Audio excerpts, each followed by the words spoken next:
For your next topic, quote, China's sorrow, and put it in quotation marks. China's sorrow. You'll need a few bullet points under it.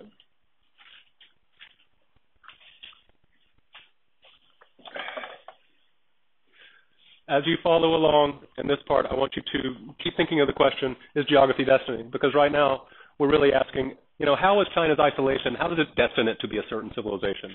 Show me that you're like, that isolation didn't just isolate them, it also caused certain mentalities in this culture. What mentality did that isolation, for example, cause? Sorry?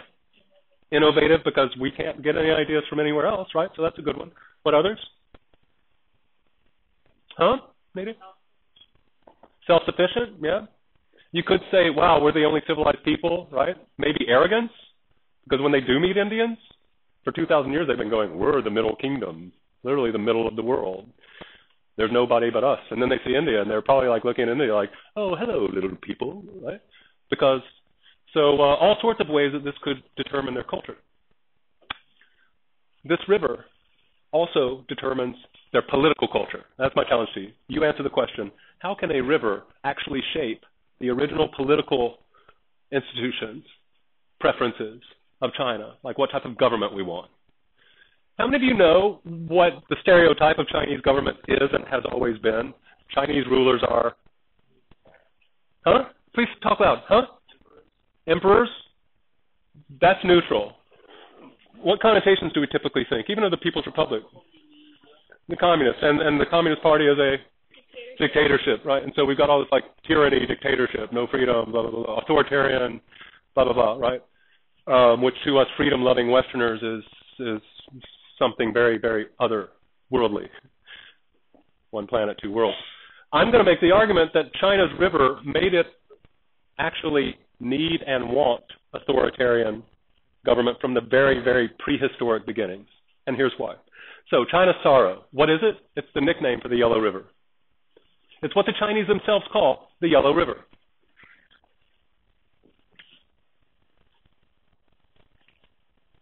Ironic.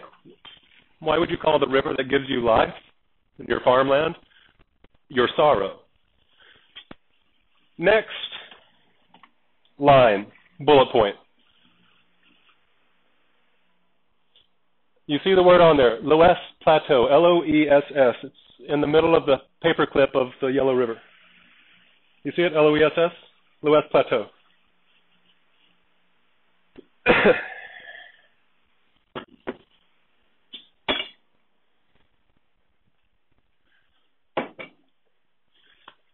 By the way, you need to know, there's a list. It's very simple. I don't need to like hold your hand through where is Xi'an. It's on the list.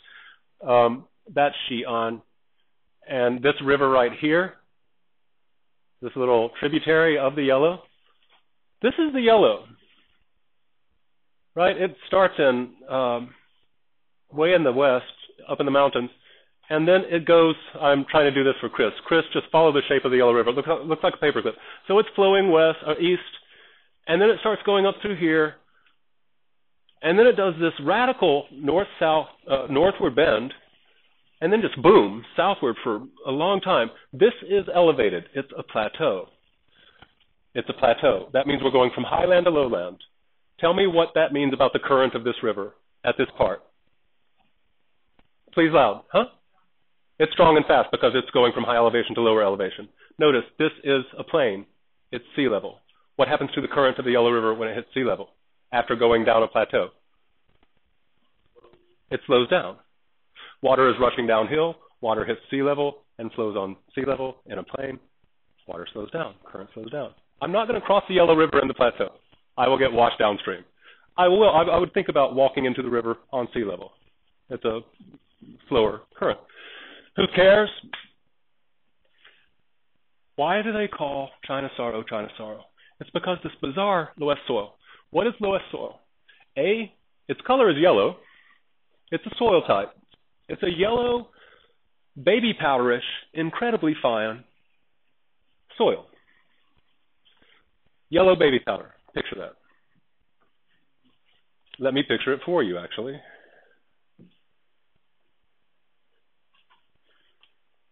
This is the Loess Plateau. inside that paperclip of the Yellow River. Who sees evidence that it's baby powdery fine? Anybody? Yeah? The erosion? Good. Yeah. Right. And look, this is farmland. Can't you tell how easy it is to shape this stuff? The rain just like makes these deep, deep canyons and such. Does that help you see how easy it is to deal with this Loess soil? Check this one out. Isn't that cool? Can you see? Okay. Who needs to build a house on top of land when you can just literally dig 40 feet deep in this stuff, because it's just like digging in baby powder, and dig caves into the hillside that you've made and all this sort of stuff. And you just farm up there.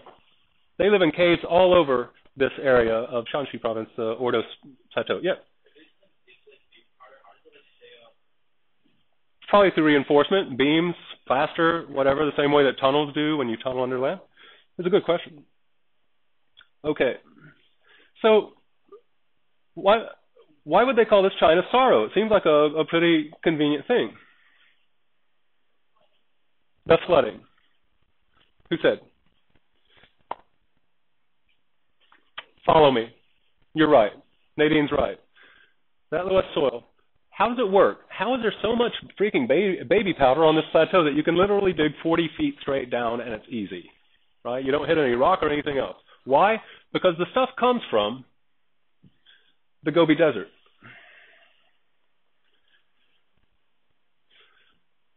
Oh, we haven't talked deserts and mountains, have we? Let me give you those very quickly. So our geographically isolating features are simply three. We did talk it, didn't we? Okay, Himalaya, Taklamakan, and Gobi. So the Gobi here, here's the yellow. This is Loess soil. The desert has this fine yellow soil. In the winter, it's warmer over here than it is up in Central Asia, and so the winds want to go to a warmer place with less pressure, and so you've got this massive, massive wind from Central Asia that comes this way. And it picks up this Gobi yellow soil, and it blows it straight into any high place that's going to leave some, deposit some, on mountains, on hills, whatever. And so year after year, millennia, thousands of years after thousands of years, just longer and longer and longer, this thing is just nothing but a mound of built-up yellow baby powder. Those of you who lived in Korea or Japan or Beijing, you know that these seasonal winds east take it across Beijing, across Korea, across Japan, sometimes into Seattle, right? Because it's such fine, fine particulate matter. That's not the pollution today that's in the headlines, but it's part of it. So in any case, we just talked about the fact that the current, all right, so here we are, Yellow River is going through this Loess Plateau, and it rains. And you've seen how thin and fine this powder is, this yellow powder. Well, it rains, and so what happens to that powder? It goes down into the Yellow River, boom. And the Yellow River is running really fast, and so no big deal, as it's in the fast, rapid current. But when that current slows down, and it's got all this sediment in it, that suddenly, you know, if I were to have like a jar of, a big jar and I had like sand in it, but I'm doing this the whole time, well, no big deal. But as soon as I put it down, what happens? It settles. And so, year after year, month after month, what's going to happen to the Yellow River Plain? Yeah, the bed's going to get higher and higher because it's all settling. Bed's higher and higher. Same amount of water until finally the water overflows its banks. And China is sorry because that's our farmland that you just flooded, and we're not going to eat because the river has just killed us. It has just starved us. Crazier still, sometimes it doesn't just flood.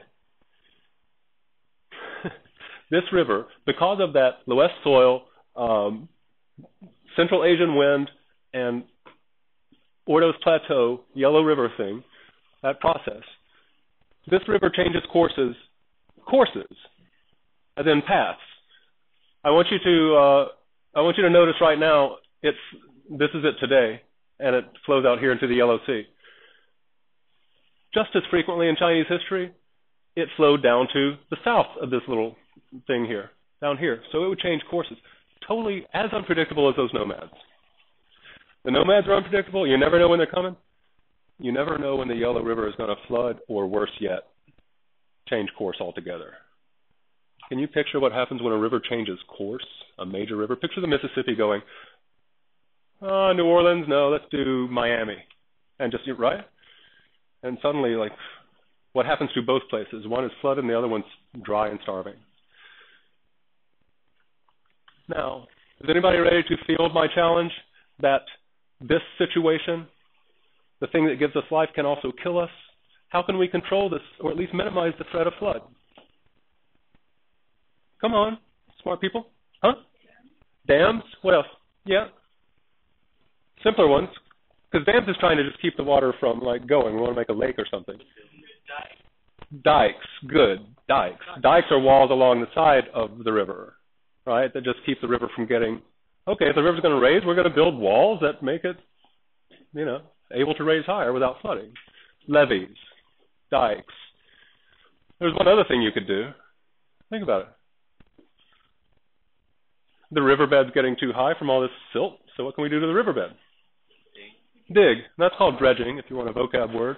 Right? People dredge. It's easy now with bulldozers. You just, dig out the bottom and take the stuff and dump it on the land. Do you think that people, primitive as they were 5,000, 6,000 years ago, sat around going, man, we don't want this thing to keep flooding. We need a solution. Do you think they did that? They weren't stupid. Of course they did. What do they need in order to be able to pull off these massive things where you're trying to tame a big river? Politically, what do they need?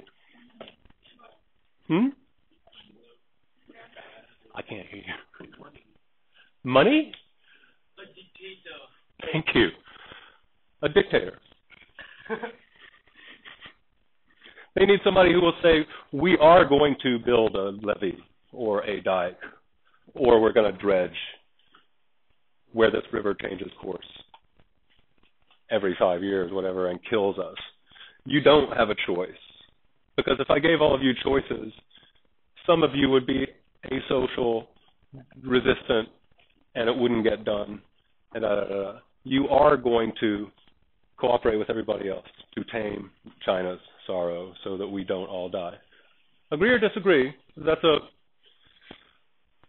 Would you, if you were a person who was faced with a leader like that, would you hate him for insisting that you go and work along with everybody else to keep everybody alive?